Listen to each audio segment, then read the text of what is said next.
Bueno, pues vamos ya con la última parte de este tema. Vamos a seguir con las disoluciones reales, es decir, aquellas disoluciones cuyo comportamiento se desvía mucho del comportamiento ideal, ¿no?, que predice la ley de Raoult para las disoluciones ideales o la ley de Henry para los solutos en las disoluciones muy diluidas.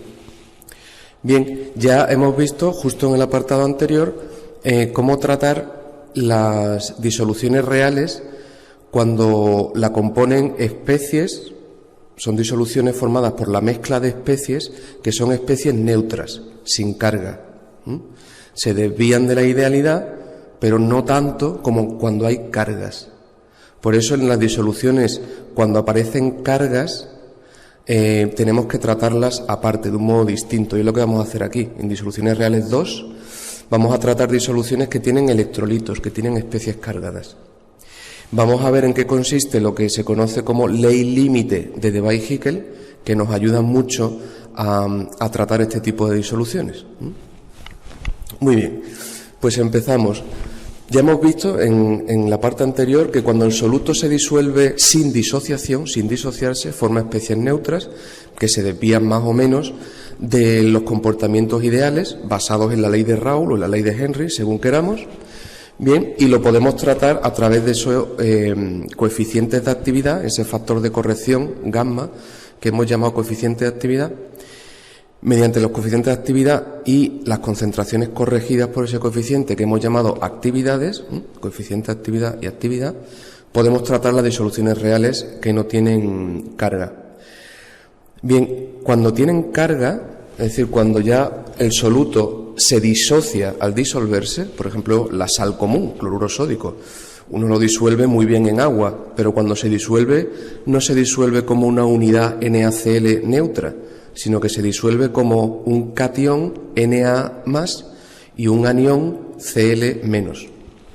Con lo cual, tenemos, una vez que hemos disuelto la sal, tenemos especies cargadas, cationes positivos, aniones negativos en disolución.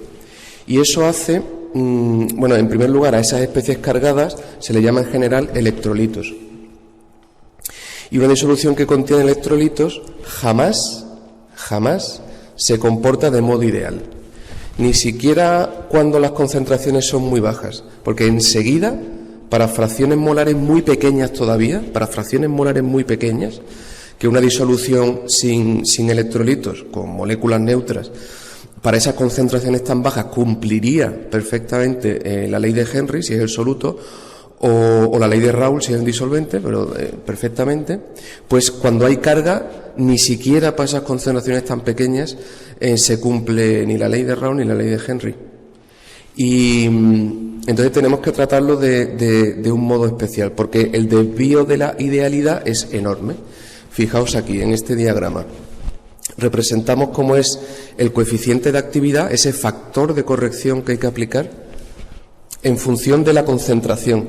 Y fijaos que para concentraciones tan pequeñas como 0,0007 en fracción molar, o sea, es nada, o sea, es prácticamente nada de soluto, pues ya para una concentración tan pequeña, fijaos, el sulfato de magnesio tiene un coeficiente de actividad de 0,2. El ideal es 1. O sea, ha caído un 80%, ¿no? O, por ejemplo, el ácido sulfúrico, pues lo mismo, también tiene un coeficiente de actividad bajísimo.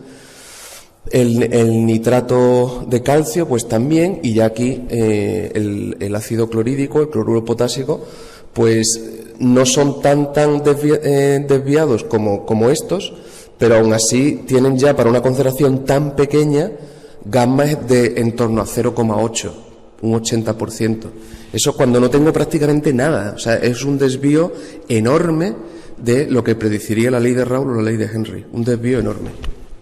Con lo cual, vamos a intentar ver cómo podríamos tratar este tipo de disoluciones que tienen carga. Bien, claro, como el desvío es tan grande, pues el primer intento que se hizo para tratar estas disoluciones, que lo hicieron Debye y Hickel, pues dice, bueno, nos vamos a conformar con intentar predecir el comportamiento en disoluciones diluidas de electrolitos, ¿eh? Por lo menos ahí, cuando están diluidos, ¿no? Vamos a intentar predecir ese comportamiento y ver cómo podemos calcular los coeficientes de actividad para esas disoluciones. Bien, aquí tenéis los datos para distintas especies. Esto es ácido clorhídrico, esto es sosa, hidróxido de potasio, cloruro potásico, bromuro de sodio, ácido sulfúrico, sulfato potásico, en fin. Lo que va cambiando conforme vamos bajando en la tabla es la carga. Por ejemplo, en ácido clorhídrico, cuando se disocia es H más Cl menos. Los dos tienen carga 1, uno positivo y uno negativo. Y aquí es 1, 1, 1, 1, 1, 1, 1, 1, y cuando llegamos aquí ya el sulfato tiene carga 2. 2 menos, 2 negativo. Y el hidrógeno una carga positiva. Luego sería una carga 1 positivo, 2 negativo. Aquí cuando nos vamos ya al nitrato cálcico, pues el nitrato tiene 1 negativo, pero el calcio tiene 2 positivo. En el sulfato de cobre, pues ya tenemos un anión 2 negativo, que es el sulfato es 2 menos, 2 negativo, y el cobre, que es cobre 2 más. Luego tenemos carga 2 más y 2 menos. Y así sucesivamente vamos bajando hasta este sulfato de indio, donde el sulfato tiene 2 menos, o sea, su carga es 2 menos, y el indio es 3 más. Entonces, lo que va cambiando aquí es que va aumentando la carga de los iones. Y lo que se observa es que conforme aumenta la carga de los iones, gamma, el coeficiente de actividad, que es lo que se está representando en estas columnas para distintas concentraciones, gamma, conforme aumenta la carga, es cada vez menor. Es decir, cada vez está más lejos de 1, que es el comportamiento ideal. Y por tanto cada vez la desviación es mayor respecto a la idealidad. Cada vez son más distintos de 1, se van alejando, van cayendo, ¿no? Cuando la concentración todavía es muy pequeña, fijaos que aquí en fracciones molares esto es prácticamente despreciable, la concentración, ¿eh? Es 0,00002 en fracción molar, es nada. Pues aún así, por ejemplo, ya hay especies, por ejemplo el sulfato de cobre, cuyo gamma es 0,74, ha caído un 30%, ¿eh? Desde 1 a 0,74, para prácticamente nada. Ya desde el principio hay un gran desvío. Y, por supuesto, conforme aumentamos la concentración, el desvío es cada vez mayor. Lo veis aquí que gamma, para una misma especie, conforme crece la concentración, se va alejando de 1, que sería el comportamiento ideal. Y hay algunas especies donde esto es crítico, ¿no? Por ejemplo, aquí que ya tenemos mucha carga en el sulfato de indio, para esta fracción molar, que es muy pequeña, 0,0002, gamma es 0,142. Tendría que ser 1. Y es, o sea, ha caído un 90%. 0,142. Y conforme va subiendo la concentración, todavía cae más, todavía se desvía más de la linealidad, ¿no? De la idealidad. 0,035, etcétera. Bien, este es el comportamiento, como veis, de las sustancias que son electrolitos, es decir, que cuando se disuelven se disocian en especies cargadas. Y las desviaciones respecto a la idealidad, que sería cuando gamma vale 1, son enormes desde el principio. Ya para concentraciones pequeñas, el desvío respecto a 1 es enorme. Muy bien, pues Debye y Hickel se propusieron, al menos para concentraciones inferiores a 0,01 molar, es decir, de aquí hacia concentraciones menores, en este rango de concentraciones, poder predecir en función de un cálculo sencillo los valores de gamma, los valores de los coeficientes de actividad. De esa manera podríamos tratar a los electrolitos de un modo muy fácil, al menos para las concentraciones bajas, por debajo de 0,01 molar. Bien, ¿cuáles son los hechos, ¿no?, en que se basaron un poquito Debye y Hickel? Vamos a describir así por encima cómo es el comportamiento de una disolución que tiene especies cargadas. Bueno, pues sabemos que las cargas de signo opuesto se atraen entre sí y las del mismo signo se repelen. ¿Eso qué provoca? Pues que en disolución, cuando tenemos especies cargadas, aunque las moléculas y los iones se están moviendo constantemente en la disolución arriba y abajo, derecha e izquierda, como se atraen los de signo opuesto y se repelen los del mismo signo, en promedio, a lo largo del tiempo, un catión que tiene carga positiva va a estar rodeado de aniones, mientras que un anión que tiene carga negativa va a estar rodeada de cationes, porque eso hace que la disolución sea más estable. La disolución se estabiliza de esa manera, si cada carga se rodea de cargas de signo opuesto. Muy bien. Así que en promedio, a lo largo del tiempo, podremos suponer que cada carga, por ejemplo en esta figura, esta carga negativa, aquí estaría rodeado de cargas positivas, o esta carga positiva estaría rodeado de cargas negativas. Y en promedio, a lo largo del tiempo, pues sería como una especie de esfera de carga opuesta. Si aquí es menos, pues la esfera que le acompaña es de carga positiva, y si esto es un catión de carga positiva, la esfera que le acompaña es de carga negativa, de signo opuesto, y a esa especie de nube de carga promedio de signo opuesto que acompaña a cada ión, se le dio el nombre de atmósfera iónica. Y bien. Perfecto. Esa atmósfera iónica estabiliza a cada ión.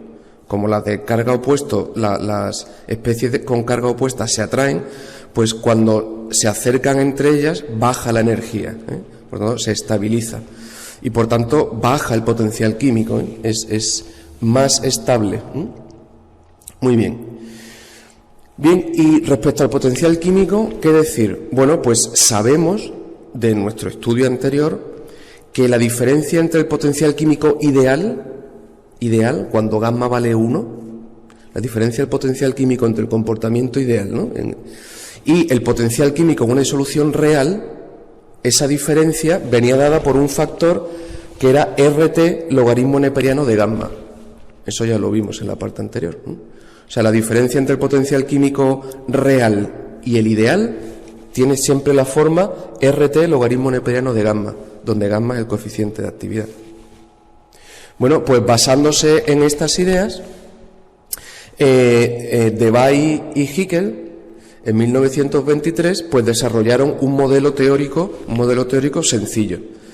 sencillo, pero que nos permite calcular los coeficientes de actividad de electrolitos, que es muy difícil, ya hemos visto que se desvían enseguida de la idealidad, pues nos permite calcularlos, partiendo simplemente de qué concentración hay de cada ión, las concentraciones, que eso lo sabemos, las concentraciones y las cargas.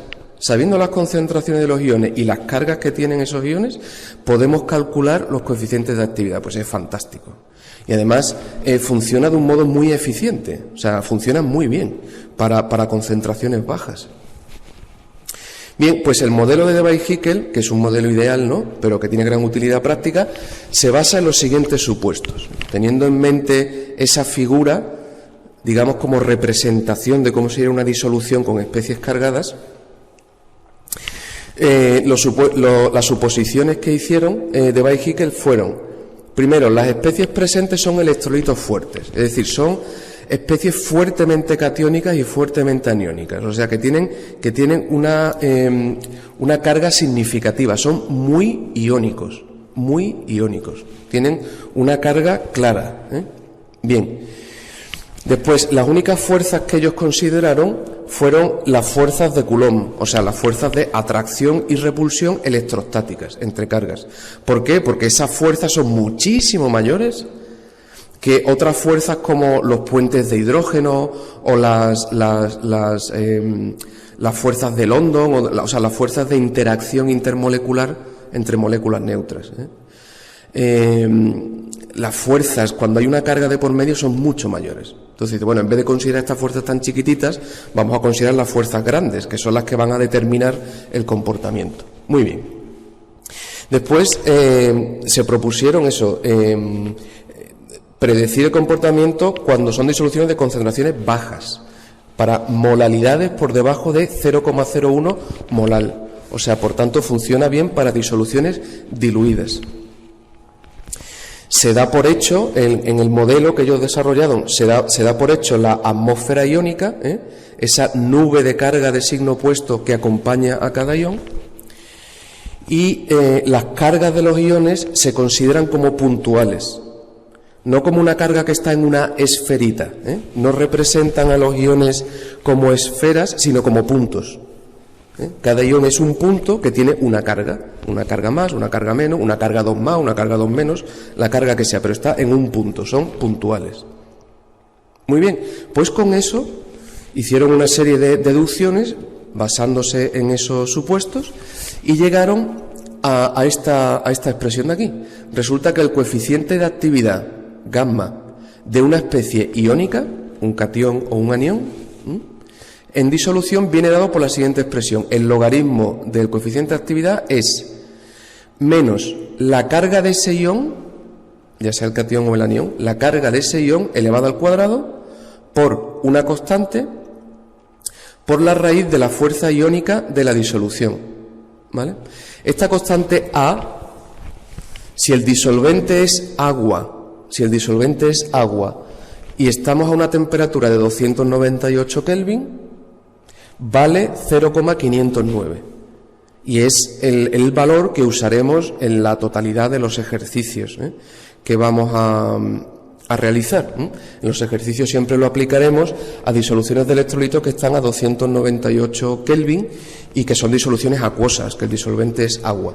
En esas circunstancias, esta constante A vale 0,509. Es un valor que hay que retener porque se usa en los ejercicios. Muy bien. Y la fuerza iónica de la disolución, que aparece aquí, está dentro de la raíz, I mayúscula. La fuerza iónica de disolución, ¿cómo se calcula? Pues se calcula como la mitad, o sea, un medio, de la suma de la carga de cada ión elevado al cuadrado por su molalidad. O sea, cojo el primer catión que haya. ¿Qué carga tiene? 1, lo elevo al cuadrado. ¿Qué concentración tiene? Esta. Pues multiplico su carga al cuadrado por su molalidad. Más el siguiente catión que haya. ¿Qué carga tiene? La elevo al cuadrado. Lo multiplico por su molalidad. Más, ahora cojo eso. Y así voy sumando todos los cationes y todos los aniones, el cuadrado de su carga por su molalidad. Y lo sumo. Y a la suma total lo divido por 2. Y eso es la fuerza iónica de la disolución. Fijaos que este coeficiente de actividad es de un ión en particular, mientras que la fuerza iónica es de la disolución. Y por tanto depende de todos los iones que haya en disolución. No solo de una especie o de otra, sino de todos los iones que haya en disolución. Todos los iones que estén presentes configuran la fuerza iónica de la disolución. ¿Y la actividad de cada especie cómo sería? Pues sabemos que la actividad es una concentración corregida. Como estamos expresando la concentración en molalidad, pues sería molalidad por el coeficiente de actividad, que es el factor de corrección. Entonces, la concentración real multiplicada por el factor de corrección me da la actividad. ¿De acuerdo? Muy bien. ¿Y el potencial químico, una vez que hemos visto esto, cómo quedaría? Bueno, pues sabemos que el potencial químico tiene la siguiente forma. Un potencial estándar más RT logaritmo neperiano de la actividad. Y ya está. Y la actividad del ión sería el producto de gamma por la concentración molar. Entonces, daos cuenta que cuando tratamos con electrolitos preferimos expresar la concentración en molalidad en lugar de en fracción molar. Pero eso no afecta a la forma que tiene las ecuaciones del potencial químico, porque sería sencillamente aplicar un factor de corrección, un factor de conversión de fracción molar a molalidad o viceversa, que es una constante. Entonces, la forma que tiene la ecuación del potencial químico se mantiene, expresemos la concentración en fracción molar o en molalidad o en molaridad. ¿De acuerdo? Muy bien. Y en disoluciones de electrolitos escogemos la molalidad, porque nos interesa, nos hace la vida más fácil. Muy bien, pues en lugar de tratar las sales cuando se disuelven, ¿no?, como iones separados, se puede tratar a cada sal como un todo, como un solo soluto.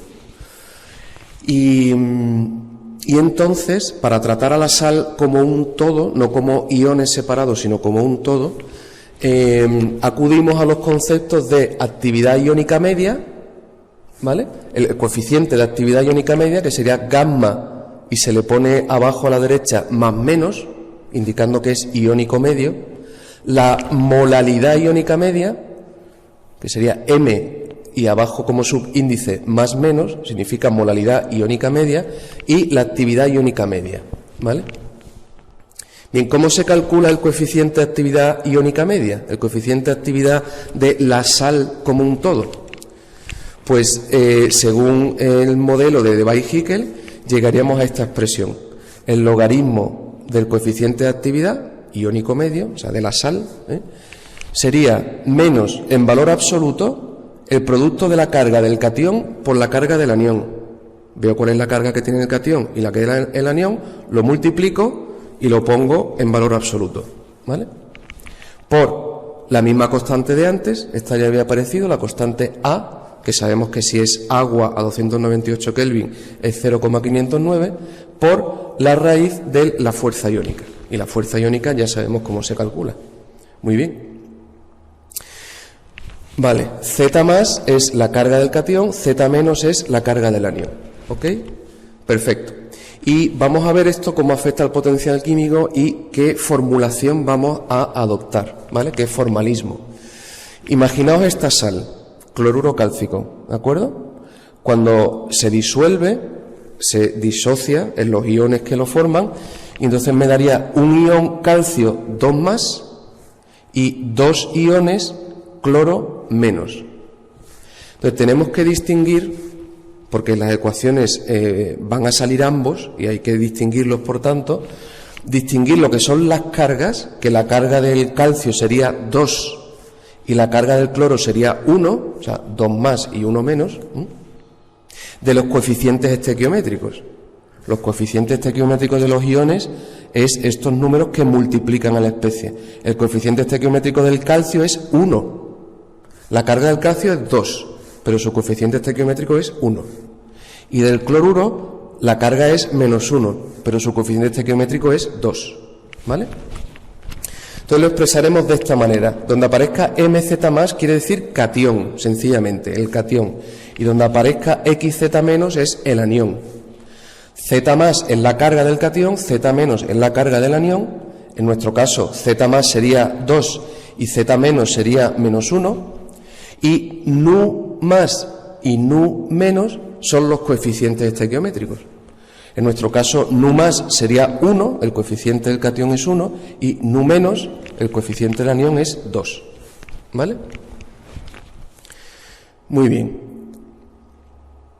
Bien, entonces el potencial químico de la sal, tratada como un todo, sería la suma del potencial químico del catión y el potencial químico del anión, multiplicado por sus coeficientes estequiométricos.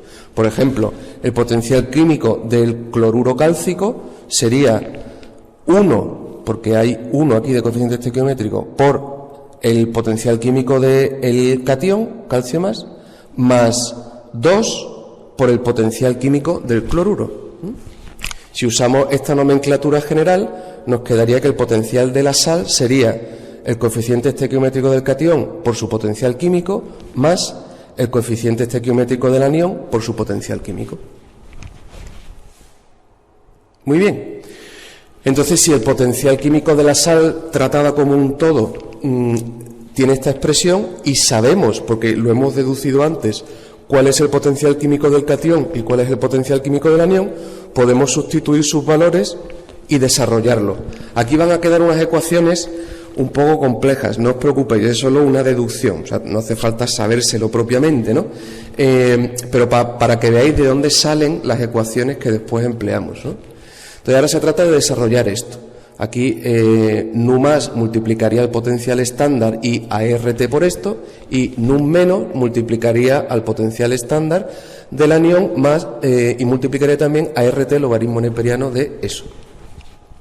Si ahora junto nu más por este potencial químico estándar y el nu menos por este potencial químico estándar, me queda esta expresión de aquí.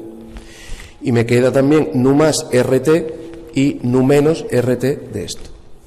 Aprovechando los logaritmos, el coeficiente estequiométrico del catión y el del anión puede pasar como exponente de lo que está aquí dentro, por la propiedad del logaritmo. Entonces lo metemos dentro, nu más y nu menos. Perfecto.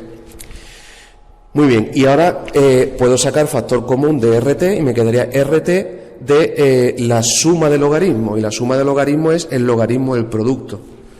Haciendo eso, obtenemos esta expresión de aquí, ¿vale? Donde nos quedan el coeficiente estequiométrico del catión por su potencial estándar, más el coeficiente estequiométrico del anión por su potencial estándar, y aquí RT logaritmo de los coeficientes del catión y el anión elevado a sus coeficientes estequiométricos multiplicado por las molalidades del catión y del anión elevado a sus coeficientes estequiométricos.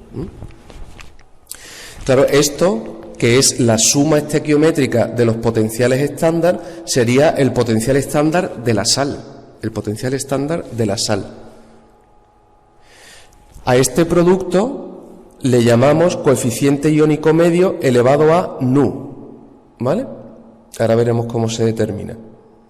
Y a este producto se le llama molalidad iónica media, elevado a nu. ¿De acuerdo? De manera que si hacemos estas definiciones que hemos puesto aquí, nos queda sencillamente esto. El potencial químico de la sal sería un potencial estándar de esa sal, más RT logaritmo neperiano de un coeficiente de actividad multiplicado por la concentración, como siempre, y elevado a nu. Ahora, aprovechando los logaritmos, este nu que está aquí lo sacamos fuera y lo ponemos delante. Y si os fijáis, el producto de un coeficiente de actividad por una concentración que es la concentración corregida, es decir, la actividad. Luego, gamma por la concentración me da la actividad iónica media. Y así la expresión final tiene esta forma tan sencilla, ¿vale? El potencial de la sal sería un cierto potencial estándar de esa sal más nu RT logaritmo neperiano de la actividad iónica media. Entonces vamos a hacer recopilación de las definiciones que hemos hecho aquí porque lo vamos a usar en los ejercicios. Bien, bueno, el coeficiente de actividad iónico medio, de acuerdo con Debye-Hickel, se obtiene, lo hemos visto en la transparencia anterior, a través de esta fórmula que es muy sencilla. Eso es el coeficiente de actividad iónica media.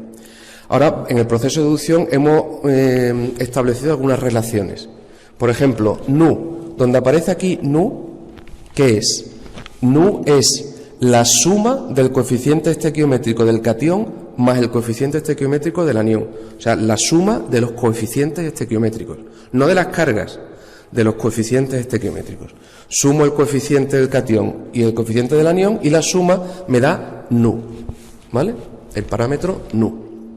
Muy bien, y se cumple que el coeficiente iónico medio elevado a nu, que es esta suma, es el coeficiente del catión elevado a su coeficiente estequiométrico por el coeficiente de actividad del anión elevado a su coeficiente estequiométrico, ¿vale? Gamma elevado al coeficiente del catión por gamma del anión elevado al coeficiente del anión. Eso sería igual a el coeficiente iónico medio elevado a nu, donde nu es la suma de los coeficientes estequiométricos, ¿vale? Del mismo modo, la molalidad iónica media elevado a nu sería la molalidad del catión elevado a su coeficiente estequiométrico por la molalidad del anión elevado a su coeficiente estequiométrico. Y nu, insisto, es la suma de los coeficientes estequiométricos. Y la actividad, como siempre, es el producto de un factor de corrección, que llamamos coeficiente de actividad, por la concentración, que en este caso ya sería la concentración, la molalidad iónica media, que se obtiene de esta manera a partir de las molalidades del catión y del anión. Muy bien. Con lo cual, teniendo presente estas fórmulas de aquí, que las usaremos en algunos ejercicios, ya lo veremos, podríamos obtener perfectamente el potencial químico de la sal. Es decir, de una sustancia que va a dar electrolitos, especies cargadas, pero que en vez de tratarlo como iones separados, lo trato como un todo. Muy bien. Aquí mostramos cómo se cumple este modelo de Debye-Hickel. Ya hemos dicho que ellos se pusieron como límite 0,01 molal, no más allá, ¿no? Entonces, donde se cumple bien es a molalidades bajas, por tanto, a fuerzas iónicas pequeñas, ¿de acuerdo? Si recordáis aquí, la relación que hay entre el coeficiente de actividad y la fuerza iónica es esta, que de acuerdo con esta expresión, si yo represento el logaritmo del coeficiente de actividad frente a la raíz cuadrada de la fuerza iónica, esto sería una línea recta. Y eso es lo que se ve aquí, ¿vale? No sé si en la cámara se verá muy bien, porque son líneas muy tenues. De todas maneras tenéis la transparencia en PDF. Lo que predice el comportamiento de Debye-Hickel viene por aquí. Entonces, al principio, esta línea, que es la línea experimental, se comporta muy bien, de acuerdo a ese modelo, pero después ya se desvía. Hay una desviación significativa ya a fuerzas iónicas mayores, o sea, a molalidades mayores, a concentraciones mayores.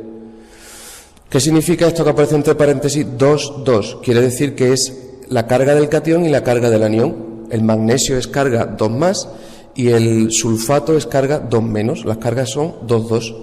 Y aquí es carga 1, 2, porque es magnesio 2 más y cloro menos. Y aquí es 1, 1, porque es carga 1, carga 1.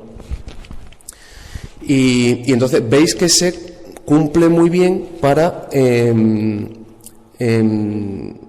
fuerzas iónicas pequeñas, o sea, para concentraciones bajas. Aquí tenéis otros ejemplos, otras sustancias distintas a las que hemos visto en la transparencia anterior. Aquí era sulfato de magnesio, cloruro sódico, pues aquí es sulfato de cobre, nitrato cálcico y ácido clorhídrico.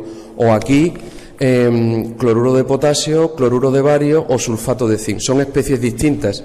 Responden a carga 2, 2, cargas 1, 2, carga 1, 1, lo mismo que aquí, carga 1, 1, carga 2, 1, carga 2, 2.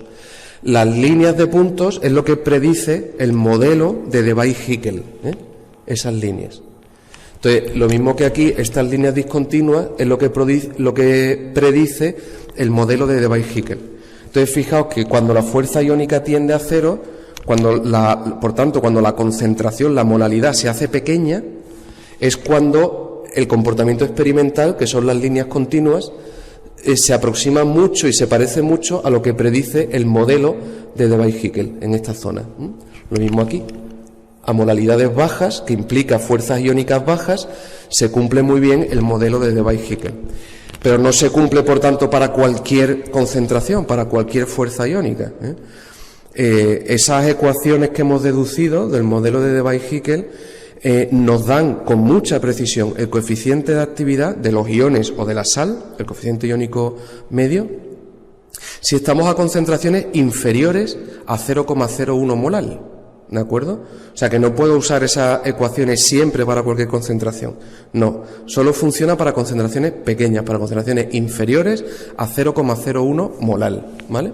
Aquí tenéis más ejemplos, nitrato de plata o cloruro cálcico. Y de nuevo vemos que conforme la fuerza iónica baja, entonces el comportamiento experimental, que son estos puntos, se parece mucho a lo que predice el modelo de Debye-Hickel. Así que solo usaremos esas ecuaciones, las de Debye-Hickel, para concentraciones inferiores a 0,01 molal. Y si queremos tratar concentraciones mayores, ¿estamos perdidos? ¿No hay nada que hacer? Sí. Se ha desarrollado lo que se conoce como la ley de Debye-Hickel extendida, donde a la ecuación inicial se le ha añadido la suma de unos parámetros C y B, que son parámetros que se ajustan experimentalmente para que la curva describa exactamente el comportamiento experimental, el comportamiento observado. Son parámetros ajustables, parámetros empíricos. Una vez que lo tienes detectado y conoces el valor de B y C, pues entonces, sabiendo la fuerza iónica, que se calcula muy fácil, y las cargas de los iones, pues puedes saber el coeficiente de actividad incluso a concentraciones altas. Aquí, por ejemplo, esta línea clarita, esta que viene por aquí, la podéis ver en la transparencia en PDF quizá mejor que aquí. Es una línea, sería la ley límite de Debye-Hickel, que vemos que efectivamente los puntos experimentales, que son los circulitos, se aproximan a esa línea para fuerzas iónicas bajas. Aquí se ajusta más o menos bien. Sin embargo, la ley extendida, esa fórmula que acabamos de mostrar aquí, esta, ya se ajusta y reproduce muy bien todos los puntos experimentales, ¿veis? Sería esta línea oscura de aquí. Se ajusta muy bien a los valores experimentales. Así que la ley extendida la puedo emplear no solo para concentraciones bajas, sino que la puedo emplear incluso para concentraciones altas. Y me da con mucha fiabilidad los coeficientes de actividad, tanto de los iones como los coeficientes de actividad iónico medio. Bueno, vamos a intentar recoger en una tabla, como un resumen de todo el tema, de disoluciones ideales y de disoluciones reales. ¿Vale? Bien. Para un gas ideal, a una temperatura determinada, ¿vale? ¿Cómo es el potencial químico de ese gas en una mezcla de gases? Pues el potencial químico de esa especie gaseosa sería el potencial estándar, que para un gas es el gas ideal a un bar y a la temperatura a la que estemos, ¿vale? Potencial estándar más RT logaritmo neperiano de la presión parcial que tiene el gas en la mezcla de gases respecto a un bar, ¿de acuerdo? De manera que si conozco la presión parcial y la temperatura a la que estoy, pues puedo saber el potencial químico en función de un cierto potencial estándar. Muy bien. Y una especie en disolución, una especie que está en disolución líquida, en equilibrio con su vapor, pues el potencial químico de una especie que está en una disolución líquida sería el potencial del líquido puro, más RT logaritmo neperiano de la presión parcial que tiene en el vapor que hay en equilibrio con la disolución, partido la presión que tendría si estuviera el líquido puro, ¿vale? Este componente está en una mezcla líquida con otras sustancias, ¿eh? Entonces, en el vapor que está en equilibrio con esa mezcla líquida, la presión que tiene esa especie es la presión parcial.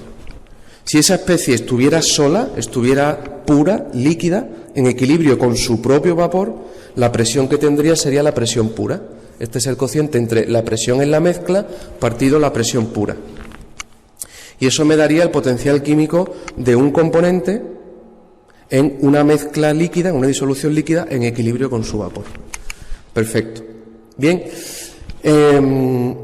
para las disoluciones a una cierta temperatura, siempre suponemos temperatura constante a la que estemos, habitualmente será la temperatura de laboratorio, condiciones normales, en equilibrio con su vapor a una presión determinada, podemos considerar 4 comportamientos, ¿vale? 4 comportamientos. Para esa disolución que está en equilibrio con su vapor, podemos considerar 4 comportamientos. El comportamiento ideal, ¿vale? ¿Cómo sería una disolución que se comporta de modo ideal? Pues es aquella en la que todos los componentes, todos, disolventes, solutos, todo el que esté ahí en la disolución, cumple la ley de Raoult. Todos los componentes cumplen la ley de Raoult. Y por tanto, la ley de Raoult me dice que la presión parcial es la presión pura por la fracción molar en el líquido. Entonces, si sustituimos la ley de Raoult, que es la presión parcial, que es esto, donde aparece aquí presión parcial, se me va la presión pura y me queda esta expresión. El potencial químico de cualquier componente en una disolución que tiene comportamiento ideal, que obedece, todos los componentes obedecen a la ley de Raoult, que tiene un comportamiento ideal, el potencial químico viene dado por esto, el potencial del líquido puro más RT logaritmo neperiano de la fracción molar de esa especie en el líquido. ¿Vale? Muy bien. Eso es el primer comportamiento que podemos considerar, un comportamiento ideal. Todas las especies cumplen Raoult y, por tanto, todas las especies, su potencial químico viene dado por esta expresión. Bien. Otro comportamiento, el diluido ideal. Es también un modelo ideal, pero se aplica solo al caso en el que la fracción molar de disolvente tiende a 1, es decir, estamos en condiciones casi de disolvente puro, y la fracción molar del soluto tiende a 0, o sea, prácticamente no hay nada de soluto. En esas condiciones de dilución infinita, pues el modelo que empleamos es el diluido ideal. En esas condiciones, el disolvente, que etiquetaremos con 1, o sea, por tanto el potencial de 1 es el potencial del disolvente, y el soluto, que etiquetamos como 2, potencial 2, pues el disolvente cumple la ley de Raoult, porque el disolvente se comporta de un modo ideal, y el soluto, que está en una situación muy rara porque no nota a las otras moléculas de soluto, les pillan muy lejos, están muy diluidos, sino que solo nota al disolvente a su alrededor, pues el soluto no obedece a Raoult, sino que obedece a Henry.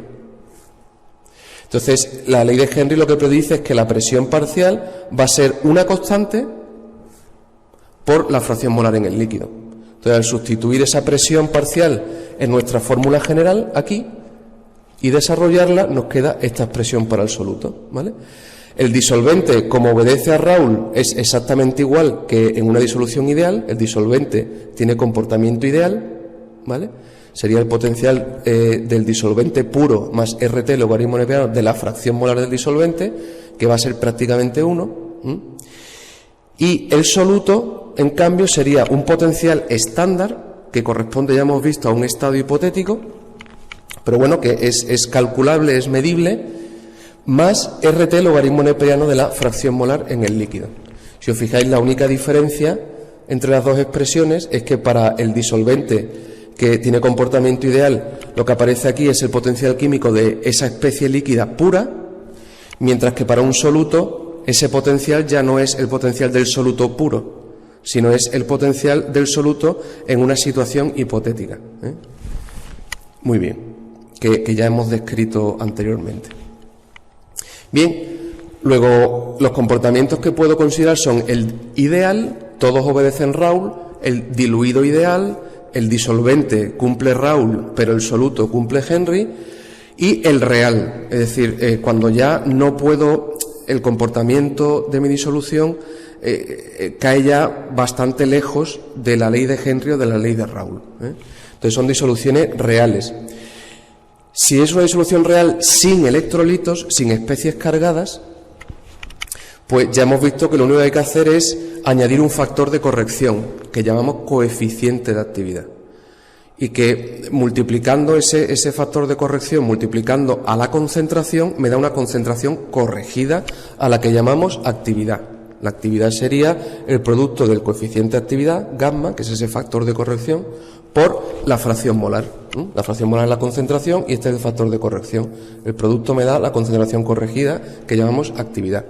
Y entonces veis que las fórmulas del potencial químico son idénticas al diluido ideal, salvo que en lugar de aparecer fracción molar, ahora aparece actividad. Cualquier componente de la mezcla de una disolución real, es decir, una disolución que se desvía de la idealidad, cualquier componente de la mezcla que yo compare con Raoul, cumplirá esta igualdad de aquí. Y cualquier componente de la mezcla que yo compare con Henry, habitualmente un soluto, una disolución muy diluida, obedecerá esta expresión de aquí. Al final siempre es un cierto potencial estándar, ya sea el líquido puro o la especie en ese estado ideal, en ese estado hipotético, multiplicado por RT logaritmo neperiano de la actividad, en ambos casos. ¿Vale? La diferencia de aquí a aquí es que en vez de aparecer fracción molar, aparece actividad. Estos son disoluciones reales, disoluciones que tienen desviación respecto al comportamiento ideal y que lo corregimos con un factor de corrección que llamamos coeficiente de actividad, gamma. ¿Vale? Bien, y por último nos quedaría, hemos dicho 4 comportamientos: ideal, diluido ideal, real, pero sin especies cargadas, y por último real con especies cargadas, con electrolitos. Bueno, ahí podemos tratar cada ión por separado, en cuyo caso aquí tenemos una serie de fórmulas que tenemos que emplear, o podemos tratar a la sal como un todo, en cuyo caso también aparecen otra serie de fórmulas que nos permiten tratarlas. ¿Y de dónde hemos sacado estas fórmulas? Las hemos sacado de la teoría de Debye-Hickel, de ese modelo, que se cumple muy bien solo para concentraciones inferiores a 0,01 molal. ¿Vale? Bien, si trato a los iones por separado, bueno, la fuerza iónica es siempre la misma. Es un medio de la suma de, para cada ion que haya, su carga al cuadrado por su molalidad. Para este ion, para este ion, para este ion, y sumo todo, divido por 2 y eso es la fuerza iónica. Bien, ¿cuál será la actividad del ion? Pues el coeficiente de actividad por la concentración. El coeficiente de actividad por la concentración.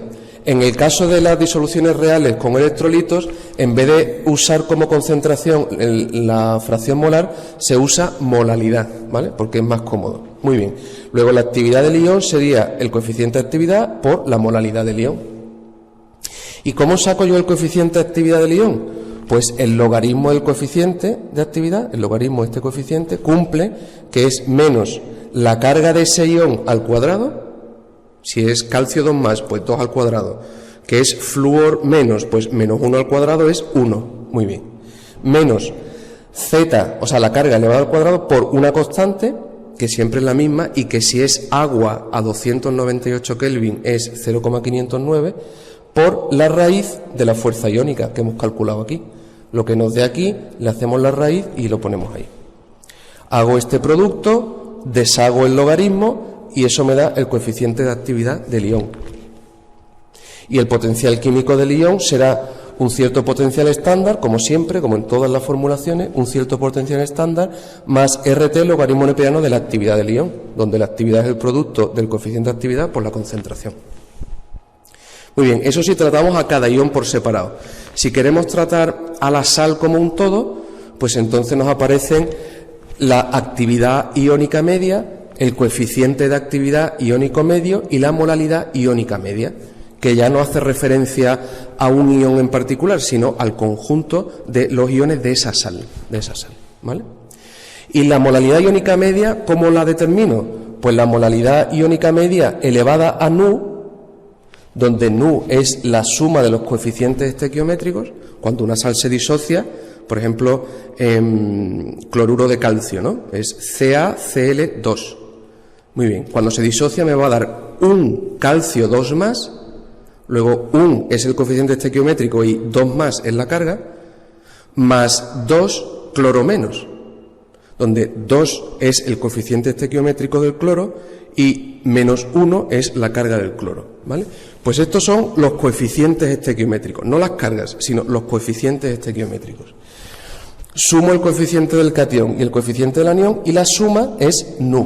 Bueno, pues la molalidad iónica media de la sal elevada a nu es la molalidad del catión elevado a su coeficiente estequiométrico, nu más, por, daos cuenta que es un producto, no una suma, por la molalidad del anión elevado a su coeficiente estequiométrico.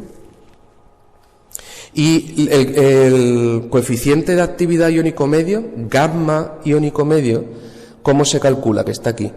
Pues gamma iónico medio elevado a nu, donde nu vuelve a ser esto, claro, es el coeficiente de actividad iónico, el coeficiente de actividad del catión elevado a su coeficiente estequiométrico, más por gamma del anión elevado a su coeficiente estequiométrico. Gamma del catión elevado a su coeficiente estequiométrico por gamma del anión elevado a su coeficiente estequiométrico. Normalmente lo más fácil para calcular el coeficiente de actividad iónico medio no es usar esta expresión de aquí, sino usar esta, ¿vale? Que procede del modelo de Debye-Hickel, donde el logaritmo del coeficiente de actividad iónico medio es igual a menos, en valor absoluto, el producto de la carga del catión por la carga del anión. Cojo la carga del catión y la carga del anión, las multiplico y lo pongo en valor absoluto. Eso viene aquí, pues menos ese producto en valor absoluto por A, que es la misma constante de antes, por la raíz de la fuerza iónica, que siempre se calcula del mismo modo, ¿vale? Entonces, este producto es muy fácil de hacer, deshaces el logaritmo y te da directamente el coeficiente de actividad iónico medio. Bien, luego habitualmente usaremos esta fórmula para calcular el coeficiente de actividad iónico medio y esta para calcular la molalidad iónica media. Una vez que tengo el coeficiente y la molalidad, pues entonces tengo la actividad iónica media. Y se cumple que el potencial químico de la sal, considerado como un todo, es un cierto potencial estándar, como siempre, más nu, que es esta suma de coeficientes estequiométricos, nu, por RT, logaritmo neperiano de la actividad iónica media. Muy bien, pues con esto hemos hecho, digamos, un resumen de los distintos modelos, los distintos comportamientos que hemos considerado para disoluciones, tanto comportamientos ideales como comportamientos reales sin especies cargadas, sin electrolitos, y reales con especies cargadas, con electrolitos. Muy bien. Bueno, mucho ánimo. Este tema es largo, tiene muchas cosas, pero vale la pena, porque uno puede aprender bastante. Y después nos va a hacer falta o nos va a ayudar a entender mejor los temas que vienen a continuación.